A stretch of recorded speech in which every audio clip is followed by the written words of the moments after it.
All right. Hi, my name is Keith Simmons. I'm a minister at Vancouver Island in Duncan, BC, and I was an ecumenical accompanier in Palestine and Israel, January through March of 2020, one of the last teams that went in. This is the symbol and logo of the Ecumenical Accompaniment Program in Palestine and Israel, as developed by the World Council of Churches. The call to provide people as human rights observers came out of this. This was a plan developed by the United Nations in 1947 to give Jewish people a safe place to go after 2,000 years of mainly Christian persecution, and after the horrors of the Holocaust.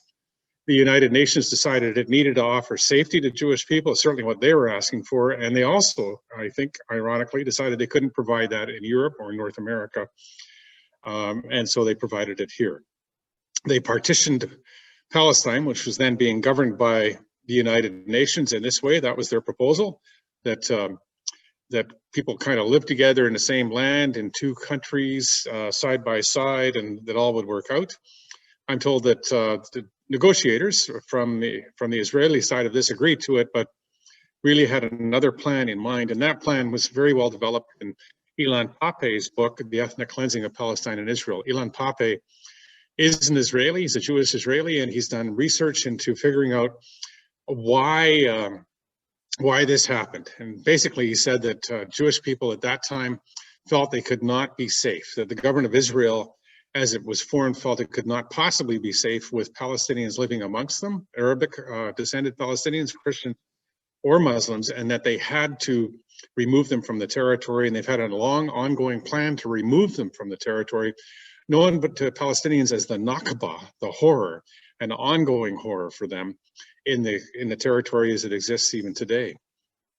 Today, if you want to visit Palestine, you have to get through a wall, and to get through the wall, you have to go through on a tourist visa, which is what most of us did, on a 90-day visa so that we could be there for 90 days. Living in the shadow of the wall, I lived in the shadow of the wall at Checkpoint 300 in Bethlehem, is both a physical presence, but it's also something that oppresses your soul, and by the regulations and the details, the ordinary, everyday oppression of a people occupying another people. This is one of my first views of the wall. The wall's on the left, and the barbed wire enclosure behind it is meant to keep people away from trying to scale the wall. These are people who go through the wall every day in Bethlehem. They go through a checkpoint, 10,000 people a day in Bethlehem, 100,000 Palestinians every day going through various checkpoints to work in Israel. Israel relies heavily on Palestinian labor. It almost reminded me of the Americans and Mexico. This is what it feels like to be a child born in the territory of the wall, under the shadow of the wall. It's one of many paintings on the wall in Bethlehem. A child's umbilically connected through barbed wire to the world around them. These are kids at a school in one of the villages around Bethlehem has a lot of natural resources, especially water, that the Israelis want. And so they occupy it and occupy the school with an armed military presence. Because the military is an armed presence at this school, the EAPPI folks were there as well. These are two of my colleagues and one of the teachers with the boys at assembly before they go into class. This is art therapy at that school in Tukku.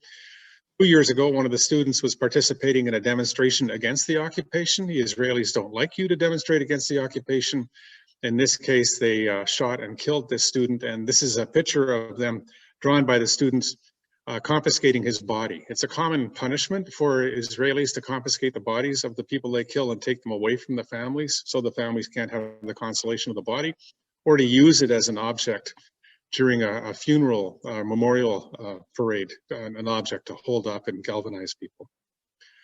This is the same school at Tukku. Partway up the hill, you can see the buildings. The first building you see, kids on their way up there on the road. Some of the kids had thrown stones at the Israeli military. They never hit them because you'd be imprisoned and worse if you hit them, but in their direction. And because they had done that, their tear gas, smoke grenades, and sound bombs are fired off in their general area.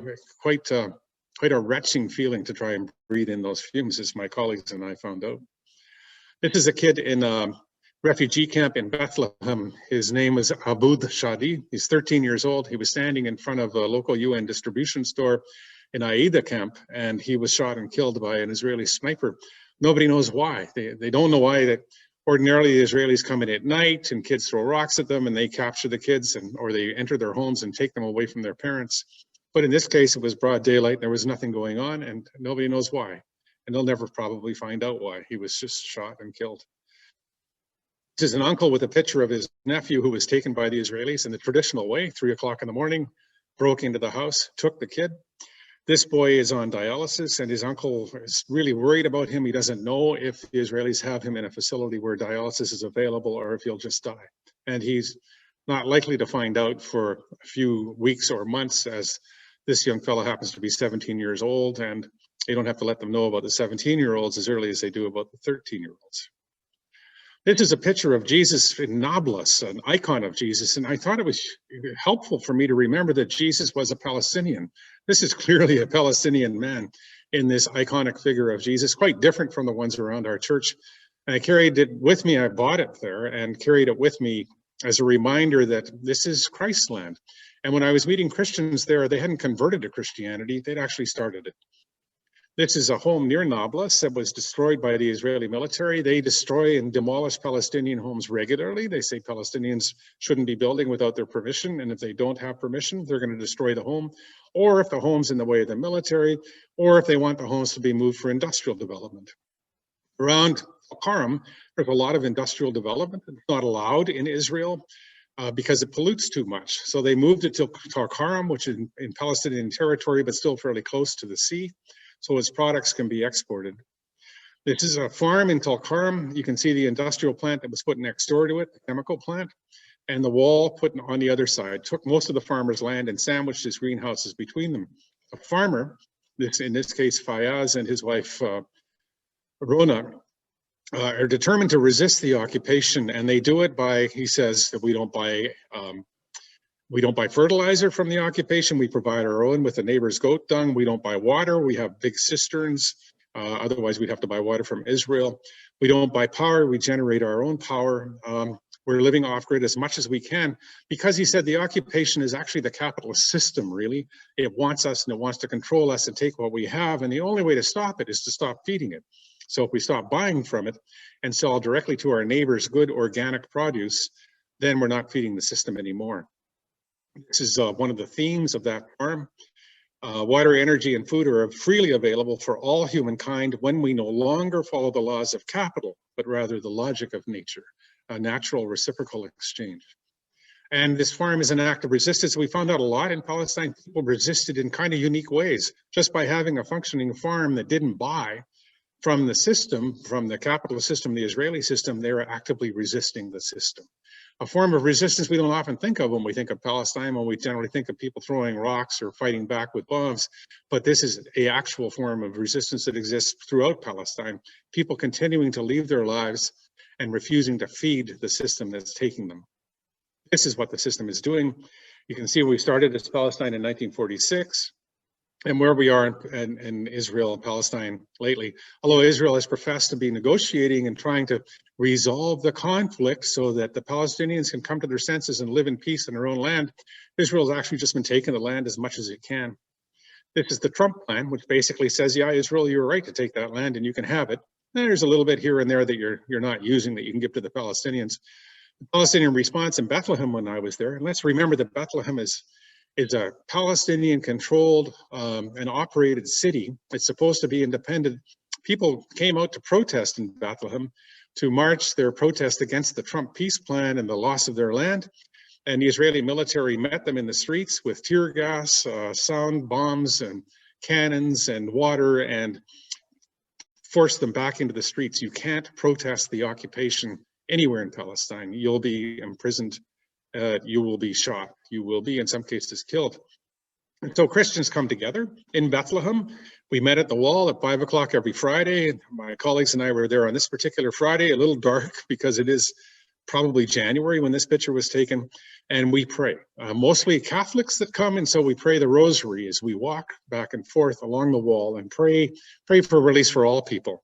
Israelis, freedom from being oppressors. Palestinians, freedom from the occupation. These are two people working for freedom, two women who belong to an organization of parents and family of people who were killed in the conflict. The woman on the left is Palestinian, lost 2 brothers. She's from Nablus.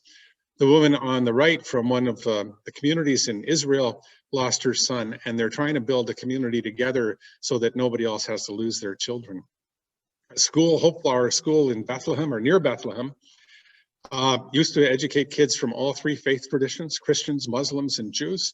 But in 2002, the Israeli government stopped allowing Jewish children to come to this school because they said it was, a territory where the enemy lived. The Christians and Muslims still go here.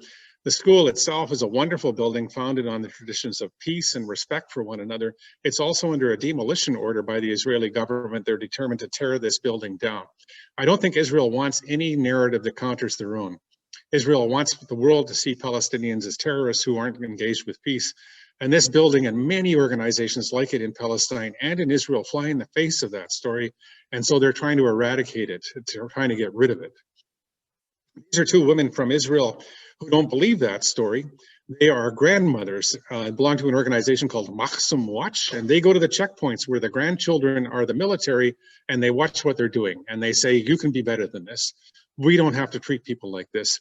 We are becoming less because we are oppressors, less than the dream for Israel, less than we could possibly be. The occupation is turning us into a harsh and brutal people, and that is not who we are. We need to stop being this way. And so they just turn up and they witness everywhere. And it's pretty hard to tell your grandmother to stop doing it. Of course, the soldiers try to. They say, you're not safe here. And the grandmothers say, you let us worry about our safety.